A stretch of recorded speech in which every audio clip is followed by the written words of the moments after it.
अस्सलाम वालेकुम नाज़रीन, आप देख रहे हैं KPN HD और मैं हूं ज़मीना चौधरी।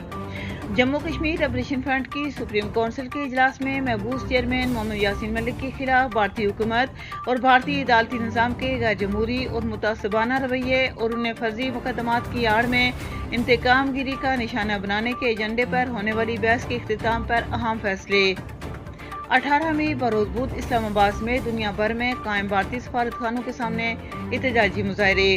भारत को मुताबिक किया गया कि अगर यासीन मलिक को किसी सियासी इंतकाम गिरी का निशाना बनाया गया तो हम अक़वाम मुत्तहिदा के चार्टर में वज़ा करदा तमाम रास्तों को इख्तियार करने का हक रखते हैं। सुप्रीम कौंसिल में होने वाले दीगर फैसलों की तफसीलात का ऐलान 16 मई बरोज़ पीर इस्लामाबाद में मुनक्किद होने वाली प्रेस कॉन्फ्रेंस में किया जाएगा। मोहम्मद रफीक डार, नुमाइंदा खुसूसी यासीन मलिक, मरकजी तर्जुमान जम्मू कश्मीर लिबरेशन फ्रंट। मज़ीद न्यूज़ अपडेट्स के लिए देखते रहिए KPN HD।